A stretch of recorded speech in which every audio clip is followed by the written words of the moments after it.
बिस्मिल्लाहिर्रहमानिर्रहीम। हमने ये हदीस पे बात हमने इससे चलाई थी कि ये जो हमारा मकसद है कि हम सारी चीज़ें मैनेज करें और रखें और चलाएं सब चीज़ें, इसका ये कोई सिर्फ पर्सनल डेवलपमेंट इस दुनिया के लिए नहीं है, बल्कि आप सल्लल्लाहु अलैहि वसल्लम की एक मुस्तक़िल सुन्नत है कि वो अपने तमाम कामों को एक प्री प्लान और बाकायदा एक इंतज़ाम होता था, एक मैनेजमेंट होती थी, उसके हिसाब से चला। तो इस हदीस की हमारे समझ लें कि इस कॉन्सेप्ट की बुनियाद ये हदीस है, ठीक है। हमारे लिए रात की हमने बात की हुई थी, इसमें पूरी तफसील है, आप सबको पता है इसकी क्या डिटेल है।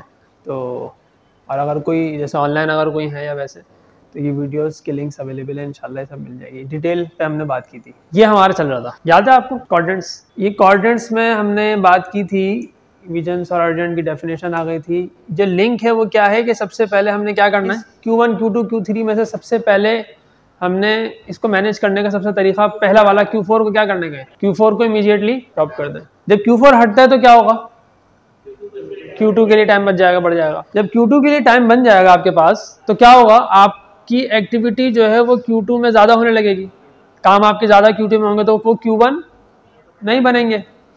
शोएब आपको ये क्वाड्रेंट्स का वो याद है? अच्छा, ये जरा सा बता देता हूँ आपको जल्दी से क्विकली। Q1 का मतलब होता है इंपॉर्टेंट भी है काम और अर्जेंट भी है। काम की चार तरीके ही हो सकते हैं, यानी काम चार तरह ही से हमारे पास आ सकता है, यानी कि इंपॉर्टेंट होगा या नहीं होगा, अर्जेंट होगा या बाद में करने का होगा, अर्जेंट नहीं होगा। तो या तो हर कोई काम इंपॉर्टेंट भी होगा, अर्जेंट भी होगा, उसको हमने क्वाड्रेंट 1 में रखा है। कोई इंपॉर्टेंट होगा लेकिन अर्जेंट नहीं होगा, अभी नहीं करना, बाद में करना है इंपॉर्टेंट, उसको 2 में रखा है। फिर 3 में ये बनेगा कि भाई अर्जेंट तो है लेकिन इंपॉर्टेंट नहीं है, और Q4 ना अर्जेंट है ना इंपॉर्टेंट है। और हमने सबकी मिसालें भी दी थी, और हमने ये भी कहा था कि हम बाज़ औक़ात Q4 जो अर्जेंट भी नहीं होता, इंपॉर्टेंट भी होता, हम कर रहे होते हैं। फॉर एग्जांपल फिल्म्स देखना, गेम्स खेलना, ना इंपॉर्टेंट है ना अर्जेंट है, ठीक है। इंपॉर्टेंट का मतलब है कि जो हमें हमारे मकसद से करीब करे, अर्जेंट का मतलब है जो अभी नहीं किया तो बाद में नहीं कर पाएंगे, ठीक है। तो इंपॉर्टेंट अर्जेंट का मतलब है जमात की नमाज़ खड़ी हुई है तो आपके लिए इंपॉर्टेंट भी अर्जेंट भी है, क्योंकि बाद में जमात तो नहीं मिलेगी आपको, मुश्किल है। Q2 की जो एग्जाम्पल है उसमें ये है कि नमाज है, नमाज का आपके पास टाइम है बहुत सारा, लेकिन इंपॉर्टेंट है, अभी अर्जेंट नहीं है, आप बाद में पढ़ सकते हैं। असर की नमाज अभी अर्जेंट नहीं है, ये ज़ोहर की नमाज अभी चलें, अभी तो बहुत कम टाइम बचा है, अर्जेंट में आ जाएगी।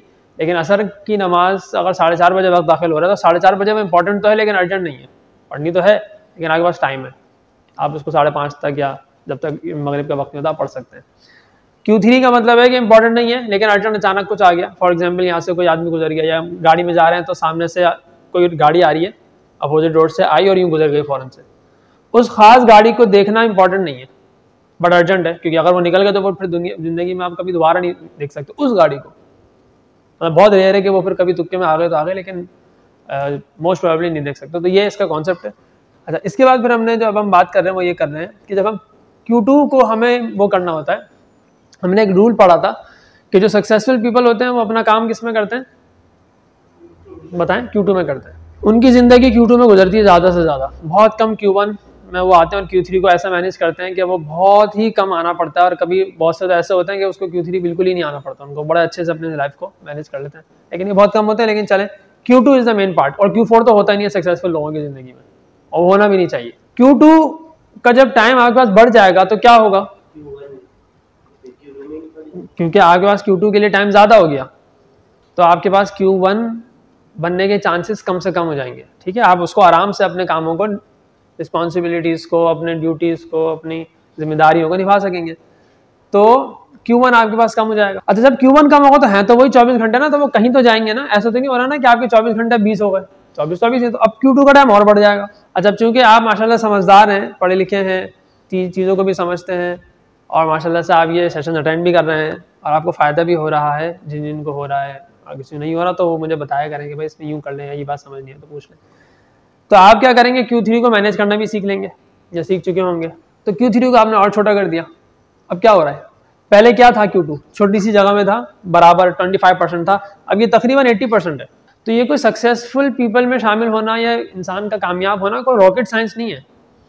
आप इजीली जो है वो अपने आप को कामयाबी की राह पर चला सकते हैं, उसमें क्या रॉकेट साइंस है। Q4 छोड़ना था ना, असल पहला स्टेप मुश्किल होता है, Q4 नहीं छोड़ा जाता, ठीक है। ये बात अपने जहनों में बहुत अच्छे तरीके से बिठा लें कि Q4 करना ही नहीं है, बार बार बोलते रहें, चलते फिरते उठते बैठते, और जब भी कोई काम करें तो सोचें कि ये किस क्वाड्रेंट में आ रहा है। Q4 में आ रहा है ना, तो बगैर कुछ सोचे समझे भाई ये नहीं करना भाई मुझे, कोई नाराज़ होता है नाराज़ हो, कुछ किसी को बुरा लगता है बुरा लगे, किसी को अच्छा लगता अच्छा लगे, मुझे भाई अल्लाह को जवाब देना है, मुझे अपनी ज़िंदगी संभालनी है, और जो फैमिली वाले हैं उनको अपनी फैमिली भी देखनी होती है। अगर आप कामयाब नहीं होंगे तो आपसे जो एसोसिएटेड पीपल हैं, जितने लोग हैं, बहन भाई हैं, माँ बाप हैं, बीवी बच्चे हैं, तो अगर आप कामयाब होंगे तो कौन कामयाब होगा?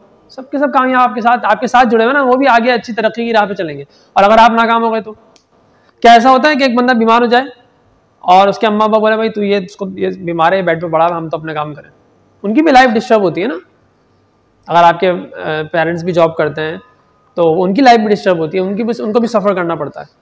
आप बीमार हो गए या आपकी कोई गलती हो गई, आपने कोई बचकाना हरकत कर दी, कोई गाड़ी मार दी, कोई भी ऐसी हरकत जो अच्छी नहीं थी, तो उसे पूरी आपसे जितने भी लोग आपके घर में रहते हैं ना, सबके सब मुतासिर होंगे। और बरोज़ महशर बरोज़ क़यामत आपको सबका अपना जवाब तो देना, उनका भी देना होगा। वहाँ तो कोई माँ बाप नहीं चलते ना, क़यामत के दिन तो ऐसा नहीं होता ना कि भाई माँ बाप जो है वो